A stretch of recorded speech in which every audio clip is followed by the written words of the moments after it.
10 signs your partner doesn't love you. Sometimes the hardest truth to face is the one staring us directly in the eyes. You tell yourself everything's fine. You make excuses. You convince yourself that love just looks different for everyone. And maybe you're terrified of what you'll find if you look too closely. But here's the reality. Real love isn't confusing. It doesn't make you question your worth. And it definitely doesn't leave you feeling lonely while you're standing right next to someone. Today we're going to talk about the 10 signs your partner doesn't truly love you, even if you've been telling yourself they do. This isn't about creating paranoia. It's about recognizing patterns that you deserve better than.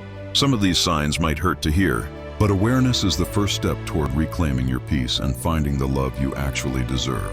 If you've been feeling like something's off but can't quite name it, this video is for you. Stay with me, you deserve the truth. Sign number 1, they keep you hidden. Let's start with something that should be obvious but often isn't. If someone truly loves you, they want the world to know. Not in a showy, performative way, but in a natural, you're part of my life way. But if your partner actively hides you from important people in their life, if their family doesn't know you exist, if their friends have never heard your name, if you're mysteriously absent from their social media even after months or years together, that's not privacy. That's secrecy, and there's a massive difference. Privacy is, I don't post everything online. Secrecy is, I don't want people to know you're in my life. When someone loves you, you're integrated into their world. You meet their friends naturally. Their family knows about you. They don't hide you like you're something temporary or shameful. If you're constantly feeling like a secret, like someone they're keeping in the shadows until something better comes along, that's not love. That's convenience with a shelf life. Real love isn't afraid of being seen. It doesn't hide. It doesn't make you feel like you're not good enough to be acknowledged publicly. If you're hidden, you're not cherished, and you deserve to be cherished. Sign number 2. Your feelings are always minimized. Pay very close attention to this one. When you express that something hurt you, that you're upset, or that you need something emotionally, how does your partner respond? If someone loves you, they care about your emotional state. They want to understand. They might not always get it right, but they try. They validate, they listen. But if every time you open up, you hear things like, you're too sensitive, you're overreacting, why do you always make such a big deal out of nothing? Here we go again. That's not love. That's dismissal. That's emotional invalidation. When your feelings are consistently minimized, you start to question yourself. You begin thinking maybe you are too much, too emotional, too needy. You shrink yourself to avoid conflict. And that's exactly what they want, for you to stop having needs so they don't have to meet them. Real love doesn't punish you for having emotions. It doesn't make you feel crazy for feeling hurt. It doesn't gaslight you into believing your very real pain is imaginary. If expressing your feelings feels like walking through a minefield, if you're constantly met with defensiveness, anger, or dismissal instead of care, that's not a partnership. That's emotional neglect, and you don't have to accept that. Sign number 3. They never prioritize you. Everyone is busy. Life gets hectic. We all understand that. But here's the thing. People make time for what matters to them. Always. If your partner consistently cancels plans with you but never misses their friends' hangouts, if they have time for hobbies, games, social media scrolling, but never time for meaningful conversation with you, if you're always the last priority, the afterthought, the maybe if nothing else comes up, that tells you everything you need to know. Love prioritizes, not perfectly, because life happens, but consistently. It's not about being someone's entire world. It's about being important enough to factor into their decisions. If you feel like you're constantly fighting for scraps of their attention, if you're begging for the bare minimum of their time and presence, that's not love. That's being an option while you're treating them like a priority. Watch what they make time for. Their calendar reveals their values. And if you're never on it except when convenient for them, you're not a partner. You're a backup plan. You deserve someone who shows up, who carves out time, who doesn't make you feel like you're an inconvenience for wanting their presence. Sign number 4. They don't support your growth. This is subtle, but it's devastating. Someone who loves you wants to see you thrive. They're excited when you pursue your dreams. They encourage your ambitions. They celebrate your wins, even the small ones. But if your partner feels threatened by your success, if they subtly, or not so subtly, discourage you from chasing your goals, if they make you feel guilty for wanting more out of life, if they're strangely quiet when good things happen to you, that's not love. That's insecurity masking itself as partnership. Maybe they mock your dreams. Maybe they call you unrealistic. Maybe they're supportive with words, but their actions undermine you. Maybe they create just enough drama to sabotage important moments. Real love wants you to grow, even if that growth is intimidating. Even if your success means they have to level up too. Even if it changes the dynamic. But if your partner needs you small to feel big, if they need you struggling to feel stable, if they can't handle you shining because it dims their light, they don't love you. They need you, and need isn't love. It's dependency, it's control, it's fear. You deserve a partner who stands beside you as you rise, not one who clips your wings to keep you grounded with them. Sign number 5, there's no real intimacy. And I'm not just talking about physical intimacy, though that matters too. I'm talking about emotional intimacy, vulnerability, deep conversations. The kind of connection where you can share your fears, your dreams, your weird thoughts at 2 a.m. and feel safe doing it. If your relationship is surface level, if conversations never go deeper than logistics and small talk, if you can't remember the last time you truly connected, if there's a wall between you that never comes down, that's a problem. Real love craves intimacy. It wants to know you. All of you. The messy parts, the scared parts, the parts you hide from the world. But if your partner keeps you at arm's length emotionally, if they never open up, if they get uncomfortable when things get real, if they change the subject every time depth tries to enter the room, they're not invested. They're just present. Physically there, but emotionally absent. And maybe you've adjusted. Maybe you've convinced yourself that surface level is enough, that some people just aren't deep, that you shouldn't expect more. But you should.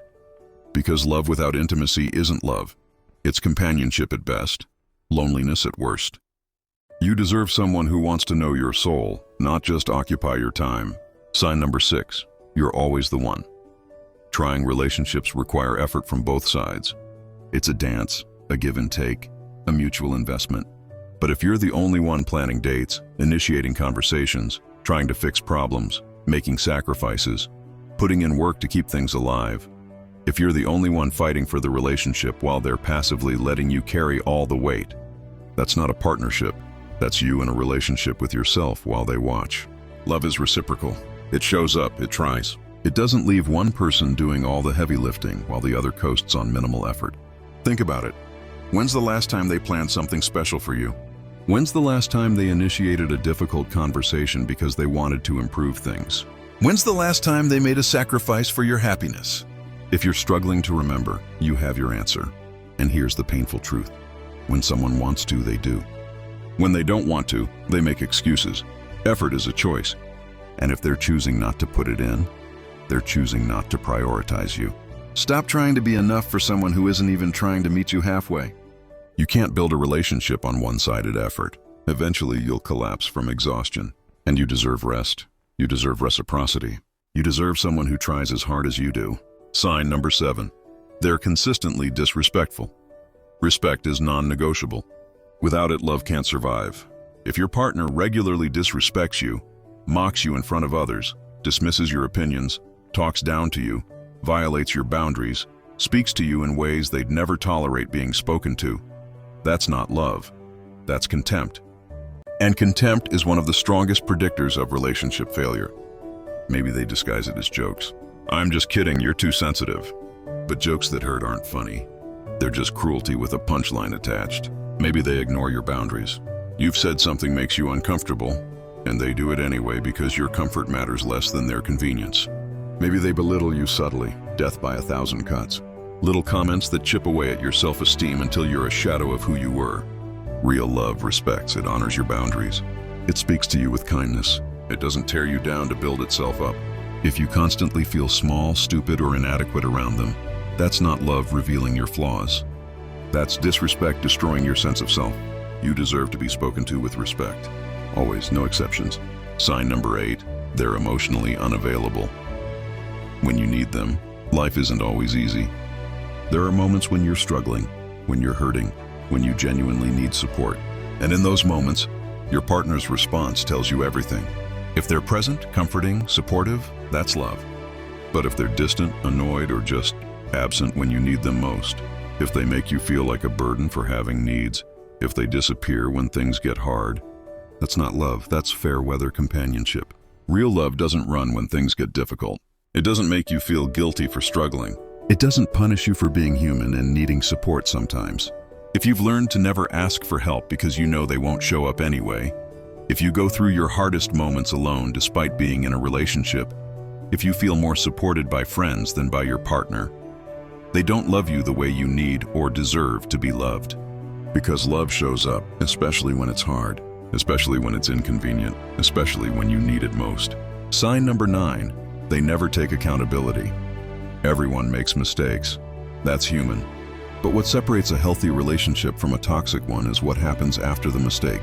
If your partner can never admit they're wrong, if every argument somehow becomes your fault, if they twist situations until you're apologizing for their behavior, if "I'm sorry" never crosses their lips unless it's followed by "but you," that's not love. That's ego, that's manipulation. Real love has the humility to say, "I was wrong. I'm sorry, how can I do better?"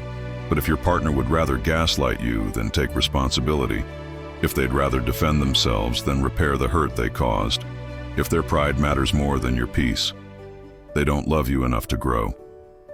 They love themselves more than they respect you. And you can't build a future with someone who refuses to acknowledge their role in the problems. Accountability isn't weakness, it's strength, it's maturity, it's love in action. You deserve a partner who can own their mistakes and work to do better, not one who makes you feel crazy for expecting basic accountability. Sign number 10, your gut keeps telling you something's wrong. This is the most important one. Your intuition is powerful. It picks up on patterns, inconsistencies, energy shifts that your conscious mind tries to rationalize away. If deep down, beneath all the excuses and justifications and hope, you know something's off. If you have this persistent feeling that you're not truly loved, that you're settling, that this isn't what love should feel like, trust that. Your gut isn't trying to sabotage you, it's trying to protect you. Maybe you can't point to one specific thing. Maybe on paper, everything looks fine. But the feeling persists, the doubt lingers, the emptiness remains. That's your soul telling you that you deserve more than what you're accepting. Real love doesn't make you constantly question it. It doesn't leave you feeling uncertain, anxious, or less than. It doesn't require you to ignore your instincts to maintain the illusion. If you're watching this video searching for confirmation of what you already know, this is it. You deserve love that feels like peace, not anxiety, like certainty, not confusion, like home, not homesickness while sitting right next to someone. Trust yourself. You already know the truth. If you recognize multiple signs in your relationship, I know this was hard to hear, but awareness is the first step toward change. Whether that's working to improve things or finding the courage to walk away, you now have clarity. You deserve real love, not the idea of it, not the potential of it, not the scraps of it. Real, deep, authentic love that sees you, values you, respects you, and chooses you every single day. Don't settle for less because you're afraid of being alone. Being alone is better than being lonely in a relationship.